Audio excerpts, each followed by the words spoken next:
appearance of horses. So then you just plug that formula into the prophecy. You know, there's certain algorithms and formulas that you know fits into these scriptures. You know, it's not just you know, people would like to tell you that, oh, the scriptures contradict themselves. No, because you don't know how to interpret the scriptures. That's why these words, we call them, or they're categorized by verses. Verse means to turn. That's what these scriptures do. They are turn. You can be reading something, and in the same chapter, them scriptures will switch up and turn on your ass and be going into something else. That's why you go to 2 Timothy chapter 2, verse 15, and speaks about rightly dividing the word of Yahweh Ba'ashem Yahweh Shai, because these are verses.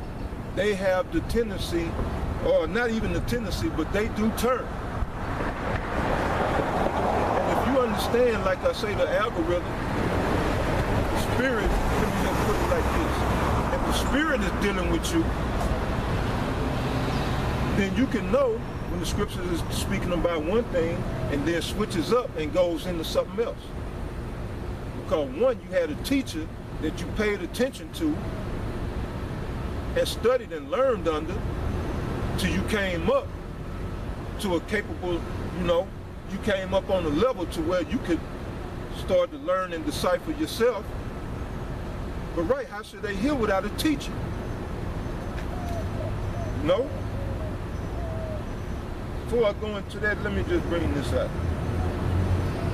This is 2 Timothy chapter 2.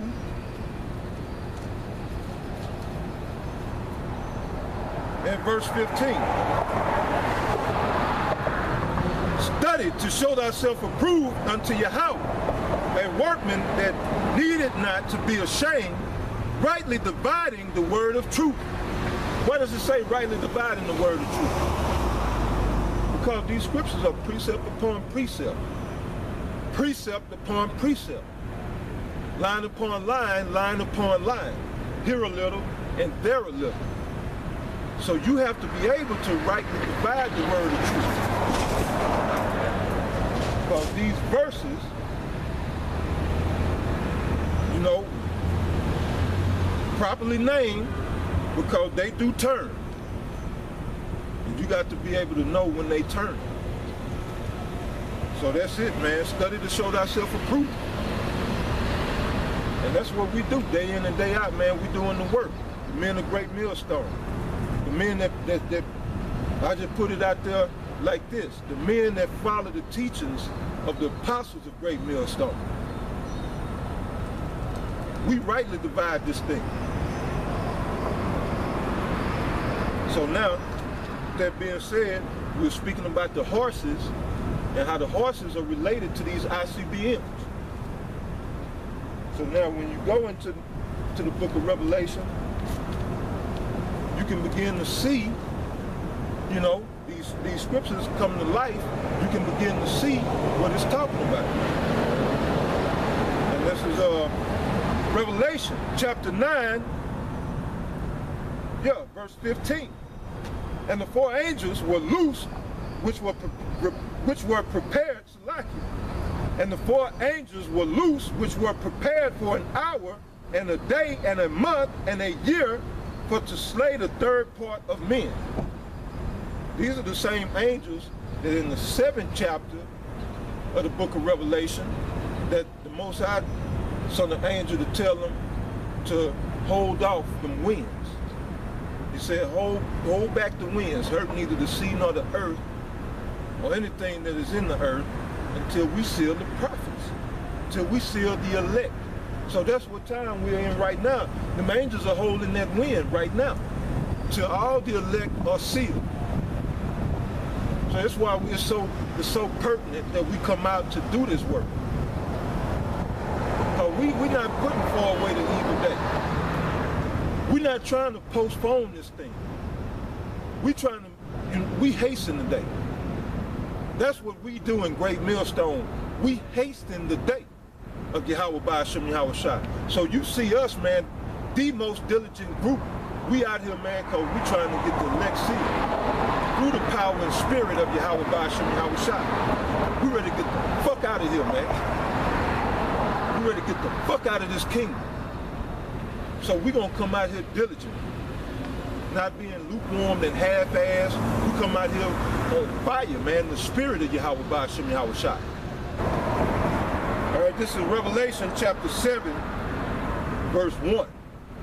And after these things I saw 4 angels standing on the 4 corners of the earth, holding the 4 winds of the earth, that the wind should not blow on the earth, nor on the sea, nor on any tree. And I saw another angel ascending from the east, having the seal of the living power, and he cried with a loud voice to the 4 angels, to whom it was given to hurt the earth and the sea, saying, hurt not the earth, neither the sea, nor the trees, till we have sealed the servants of our power in their foreheads. So what they're speaking about, they're holding back the destruction of this place, the judgment that's to come. So the Heavenly Father sent the angel to say to these 4 angels, hurt not the earth, nor the sea, nor the trees. Because these 4 angels is holding back this war, this Third World War. Which this Third World War, Armageddon, in the Hebrew, Hamagadron, mountain of truth. This Third World War is going to be a nuclear world war that's going to send these nuclear winds, destroying everything in the path.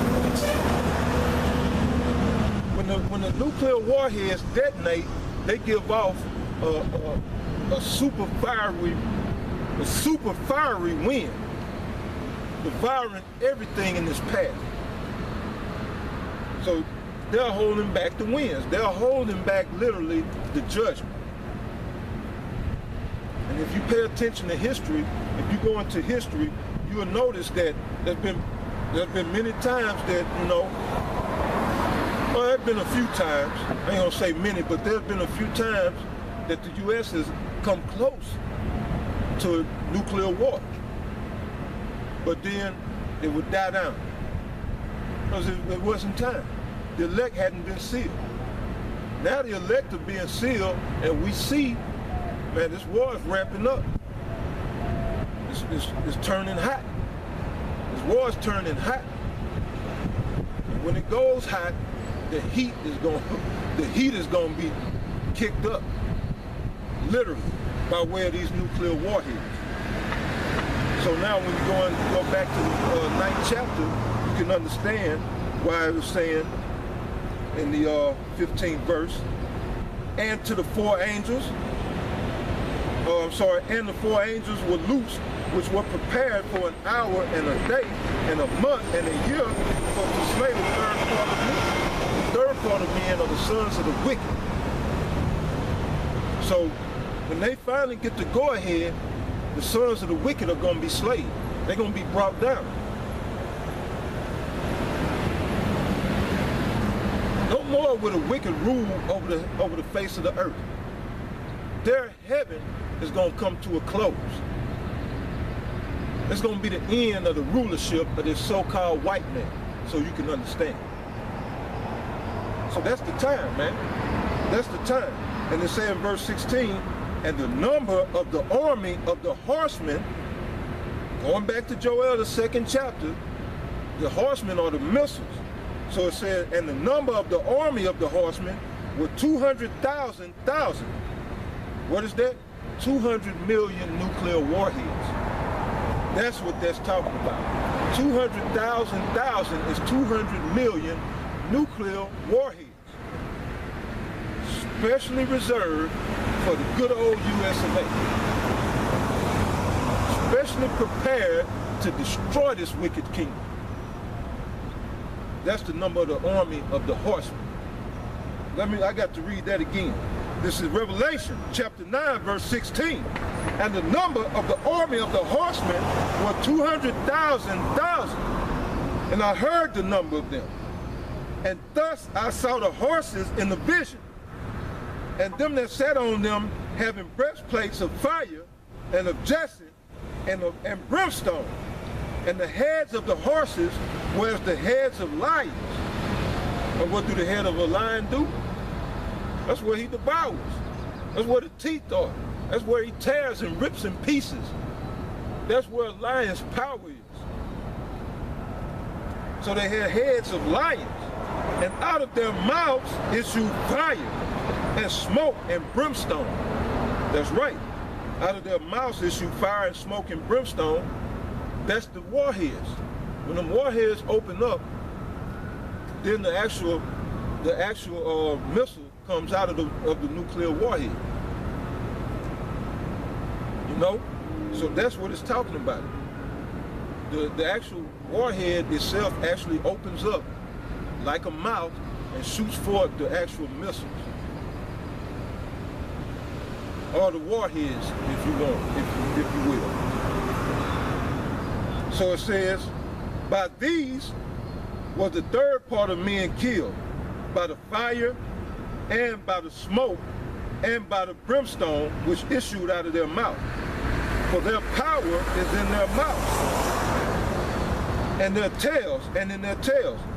So let me read that again, verse 19. For their power is in their mouth and in their tails. So just like we read in the book of Joel, you know, fire devoured before them, and behind them a flame burnt. So that's where the power is, in the head or the mouth, and in the tail, the booster, the actual rocket. So it says, for their power is in their mouth and in their tails.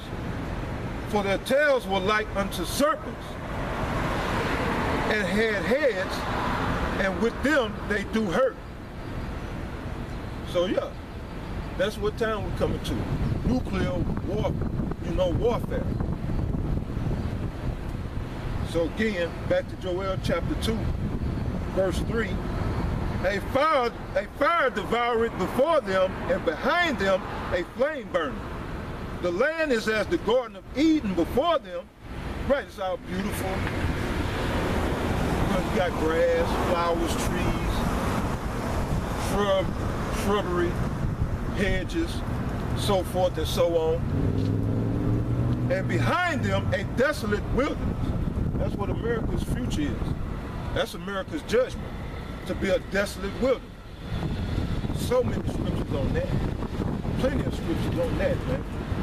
They're saying nothing shall escape them. The appearance of them is as the appearance of horses, and as horsemen shall they run. Or as horsemen, so shall they run. Like the noise of chariots on the tops of mountains shall they leap, like the noise of a flame of fire that devoureth the stubble, as a strong people set in battle array. Before their face the people shall be much pain, and all faces shall gather blackness. So that's it, man. It said they shall run like mighty men, they shall climb the wall like men of war, and they shall march every one on his ways, and they shall not break their ranks. So what is that saying? Everywhere these missiles are set to go, they're gonna go. None shall break ranks. None of these missiles are going to go off course. All these so-called missile defense systems, they're not going to work. These missiles are going to hit their target. None shall break their ranks. Well, this is the time we're in, man. The time of the Most High's judgment. A day of darkness and of gloominess. A day of the great wrath of the Most High.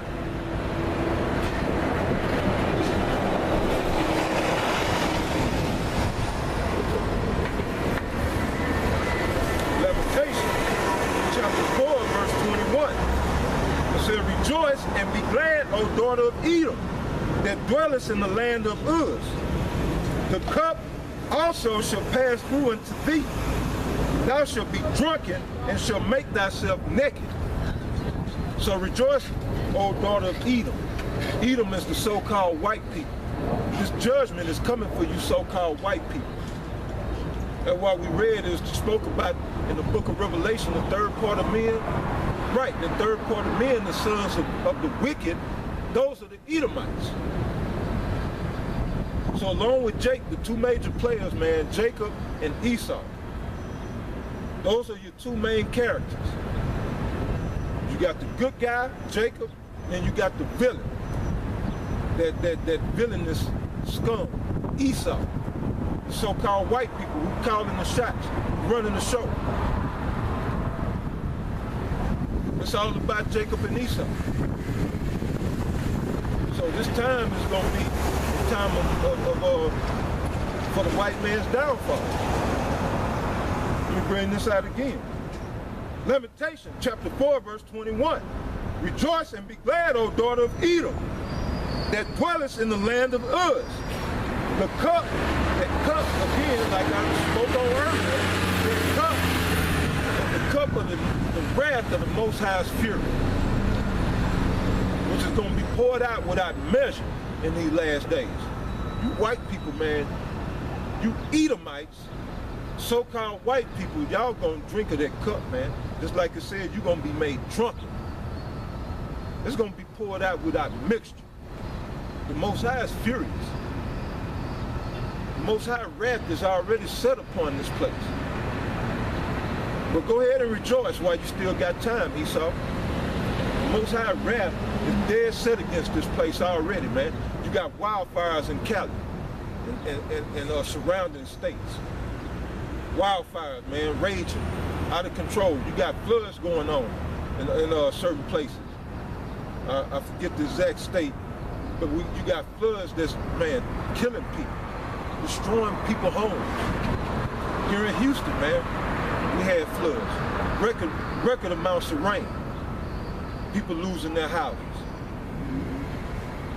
people getting flooded out. This is the time, man, that's the Most High's wrath. Sinkholes opening up, man, destroying shit, swallowing up people.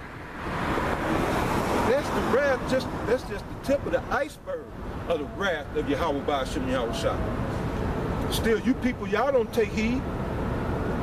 Y'all don't take heed to shit. You think that all this is just happening. It's just happening, it's always been that way. No, it hasn't. You got earthquakes that's out of control because the white man is destroying this world. Earthquakes in diverse places. We know that Most High prophesied that. But he's using this white man to bring them about. White man sucking all of the natural minerals out of the earth, throwing the balance of the earth off. The earth is pissed off. Sucking up all the oil out of the petroleum, the crude oil out of the depths of the earth. Man, that throws the balance of the earth off. You don't need that oil to survive. You think in the ancient world they had wells pumping for oil? No, but they got by just fine, even better. We don't need that, man. The earth was flourishing. You know, we go back in the day. The earth would yield. Nowadays, the earth does not yield. We're coming to the time of the end. Get ready. The earth barely yields, man, because these white people, man, so-called white man, the devil that the scriptures speak of, the wicked that I just read about, man, got the course of the earth all off balance. GMOs everywhere, man, which those are the genetically modified organisms. They gene splicing, tampering with the DNA. They just got everything totally off balance. And the one thing that's holding this earth together is the testimony of Yahweh Ba'ashem Yahushua. That's one of the things, man, that the brothers up in Dallas, you know, they like to bring out.